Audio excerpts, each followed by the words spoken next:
There is significant Jets news today. Moving on to Robert Saleh, first known Jets candidate to basically be a finalist, right? To get flown in for that second interview, come to Florham Park, come to the facility, talk to Joe Douglas. I'm sure maybe talk to Christopher Johnson. I'm all in on this because, my guys were Matt Campbell and Fitzgerald. It doesn't look like either of them are going to happen. Campbell tweeted basically clearly out. Fitzgerald, Schefter tweeted that he had some interest from teams, but hasn't taken any interviews. So I'm assuming he's out. Robert Saleh is a great fit for us because he's a culture builder. He's going to keep people accountable, and he's just going to demand respect from every angle. And I think that's what we need to turn this around. And I think a huge incentive of hiring him is his offensive coordinator is either going to be Matt LaFleur's little brother, Mike LaFleur, or Mike McDaniel. Both work in that offense in San Francisco. One is the run game coordinator, one's the pass game coordinator. Both great young offensive minds, a Shanahan disciple. I'm all in for this hire. I think, he worked his way up. It's his time to get a job. He did a couple years in the college ranks, came to the Texans in 2005. His first big gig was with the Jags as a linebacker coach. And then I watched the video on him. He bet on himself. He called up Shanahan when he couldn't get Vic Fangio or Gus Bradley to be his D coordinator. And he said, just let me get this opportunity. Let me come interview. And he said, if you take my linebacker's job, if you fully guarantee me you'll be my linebacker's coach, I'll give you an interview for the D coordinator spot. He bet on himself. He took that interview. He said that Shanahan was a man of his word, and he got the job. And ever since then, there's no looking back. They were the number 2 defense last year, number 5 defense this year with a ton of injuries, no Bosa. So this is a guy that just knows how to get players to play their best, and guys love him. Richard Sherman gave him a ringing endorsement. This is my guy right now. I think we should hopefully lock this up tonight. I don't think it will lock up tonight, but that would be the dream. Yeah, I mean, I love him. He's like a pit bull, right? He's high energy. If he does get the job, Joe Douglas, I will volunteer to be his holdback guy, right? He always needs. I'll volunteer. I will do that. I think he's a great candidate. I personally think I want to go with the offensive route as a head coach. I know you're all in on Saleh. I would want Bieniemy, but I won't be mad at getting Robert Saleh. I think he is an awesome candidate. I love defense. So if he's going to be a defensive minded guy, that's awesome. We got to bring in a great coordinator like you were talking about with that.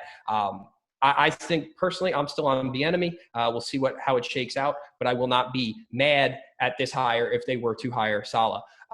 One person I don't want is the Doug Peterson, who just got fired from the Eagles. I know him and Joe D. I know they kind of got that rapport together. They were with the Eagles together. I am not I was a fan of Doug Peterson. I think he's the only coach in Eagle history to go win a championship, and I'm sure he will interview with us. But after that performance, Week 17, where he went out there and tried not to win by putting in Sudfeld over Jalen Hurts to get the guy reps, that makes no sense. Yeah. Jalen Hurts has only played in a few games. He needs to get the reps. He went in there and intentionally lost that. He went in there and intentionally lost that game. And if it's coming from the higher ups, I get it. But I don't think it is, because they still fired him, right? So I was a Doug Peterson fan until that. So after seeing that, I don't think I would want him to be my head coach. I don't think that is the character of the head coach that I would want personally. So I know we probably will eventually interview him. I just want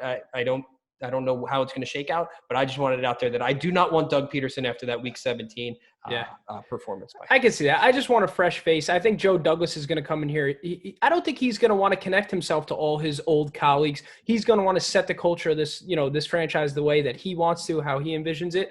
And like I said, I'm all in on Saleh. For any Jets fans out there that need a little bit of selling or just want to learn a little bit more about Saleh, I recommend watching 3 YouTube videos to just you'll be all in.